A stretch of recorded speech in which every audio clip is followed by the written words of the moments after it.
You know, right after the shooting of Congresswoman Gabby Giffords in Tucson, Arizona by that madman, by Jared Loughner.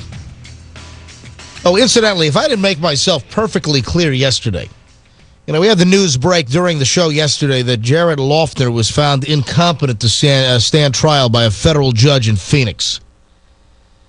And I believe the guy's out of his mind. I don't think he's faking it. I think Jared Loughner, I think he's a mental case. I think he is absolutely delusional. I think he's schizophrenic. I think he's a psychopath. I think the guy is in need of institutionalizing. I think that he should have been medicated and institutionalized a long time ago. You know who I blame? I blame his stupid parents. How the hell could his parents allow this nutbag son of theirs to roam free? To kill people, including that little 9-year-old girl, and put a bullet through Congresswoman Gabby Giffords' head.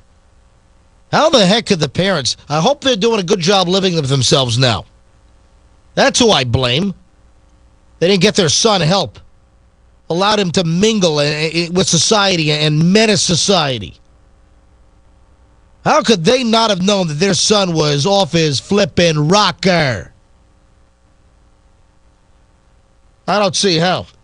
Well, right after the Gifford shooting in Tucson, Ed Schultz on MSNBC promised to tone down the rhetoric, and a few weeks later, MSNBC made him drop his psycho talk segment.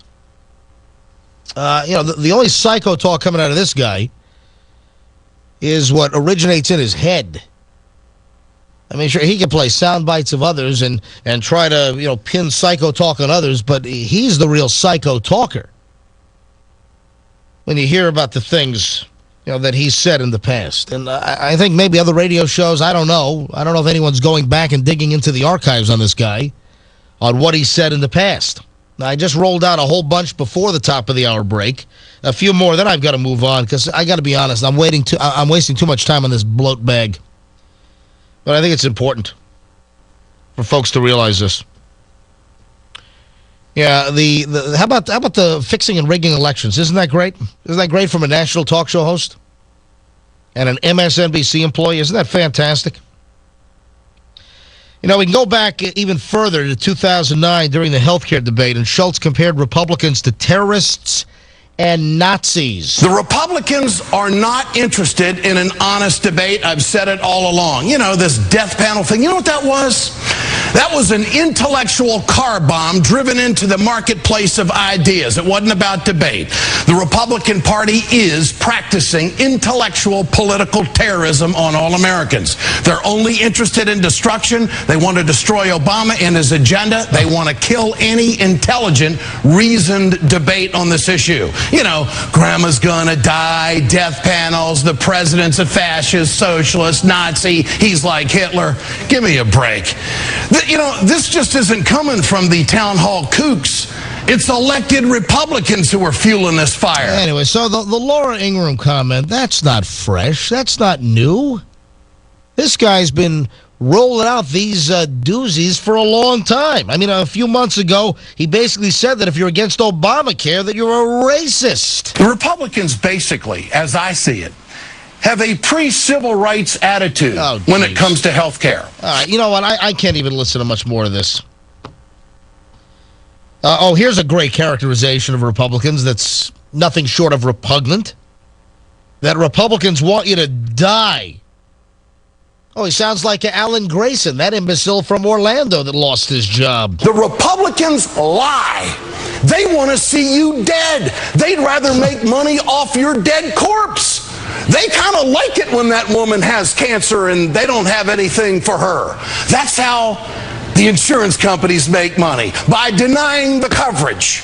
My God, Democrats, what's wrong with you? You can't deal with these people at all. All right, listen, it's not new.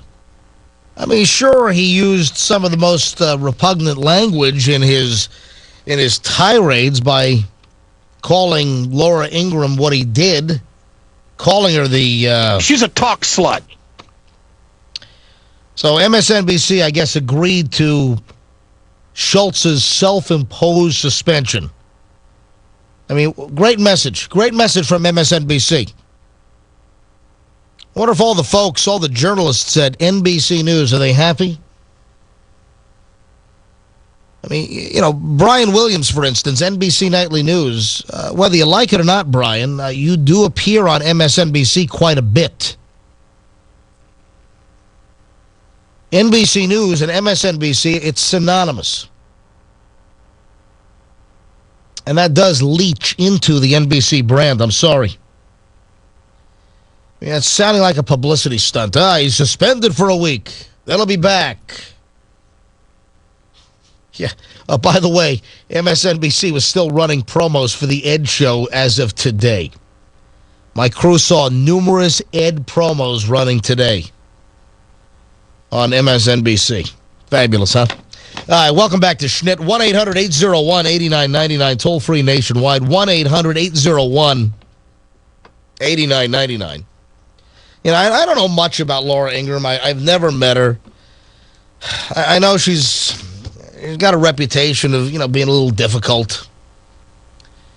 I know there was that audio and video that circulated of her yelling at the staff when she was doing that Fox TV show for like 3 weeks. I don't know. Should I? Yeah, it is entertaining. I mean, the fact is that no matter whether Laura is yelling at staff members or if she's a difficult person to deal with, it still gives Ed Schultz no right to call her what he did. Yeah, but, you know, Laura Ingram, you know, I've heard a couple of things. You know, I've never met her. Maybe she'd be the nicest thing in the world to me. I don't know. But there are some bites. She's filled in for O'Reilly in the past, and then they tried to give her own show. I think it only lasted about 3 weeks. And somebody who obviously didn't like her released video when they were off the air. If one more person opens that door, I'm going to nail that door shut during the show. Who is that hovering in the hallway? Opening the door and hovering. I don't want to hover. Jeez. They're hovering and opening and closing. All right. Don't hover at me. We've got to get God. What else? And every time you flip the screen from an element to the monitor, I get some Hispanic-looking man on the screen. I don't know who he is, but he's been in my prompter the whole night. He's an illegal. You got it? Okay. Every time you flip from script to video, there's a man in the prompter who has a glass. There he is. Did you just see him? I did. I saw him. It's the dome shot in D.C.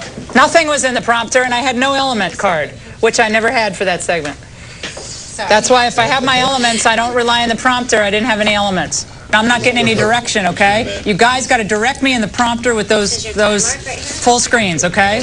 Griff, or you hand me these things so I could read these, because you tried to read one and it wasn't clear. Okay. What? Just snap it at the whole staff. Can you get Tom, please, in here, Brian, as I asked at the beginning of the segment? And what was that? What happened at the beginning of the segment, Jessica? Okay, so there was a mistake in the rundown. Is that the way? Is that why it happened? Because okay, so we're not timing out our SOTs properly. Add that to the list. Add it to the list. That looked horrible, and it screwed me up at the beginning of the segment. Ridiculous. Where is Tom? Can someone get me him? I asked for Tom. Can you call him, Jessica, or have someone? He was supposed to be in here for that last segment, and he wasn't. 2 minutes. A little bit higher. And Jessica, you're in my ear for... Quiet. You're in my ear for too long when you say we have a side of Obama. It's too much. Shut up. You got to be in for a second. You can't... I'm not having elements... Don't come in my ear. Just don't. Tom, I needed you in here. All right, anyway, listen. In all fairness, listen, I'm a perfectionist. I've yelled at my staff in the past. You think she's being nice? In all fairness, I've probably yelled at my staff in the past. I'm a perfectionist as well. I know what it's like being on the air under fire. Nevertheless, the video bites, it's pretty funny. And how about the Bill O'Reilly stuff? Remember, I mean, Bill O'Reilly has had some classic meltdowns. Let's go to the O'Reilly archives. That's tomorrow. And that is it for us today. Okay, I don't know. Whatever it is, it's not right on the teleprompter. I don't know what that is. I've never seen that. No, there is. We are going to do Sting, yeah. Okay, but Okay. now I can't read it. There's no words on it. Okay. Ready? Sure. There's no words there. To play us out. What does that mean? To play us out. Sting is going to do, it's a video, Sting video. What is... For credits. I don't know what that means, to play us out. What does that mean? Up to the end of the show. Till you To end the show? Yeah. Yep, that's it. Bill. All right, go. In 5, 4, 3. That's tomorrow, and that is it. Okay. In 5, 4, 3. That's tomorrow, and that is it for us today. And we will leave you with a...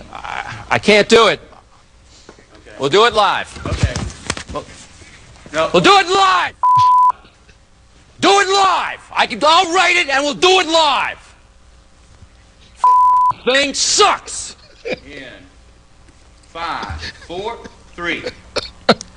That's tomorrow, and that is it for us today. I'm Bill O'Reilly. Thanks again for watching. We'll leave you with Sting and a cut off his new album. Take it away. If anyone has any of me like that on tape, I'll play it on the show. And just so you know, every single day, you know how I do this show? You got it. Do it live. This is Todd Schnitt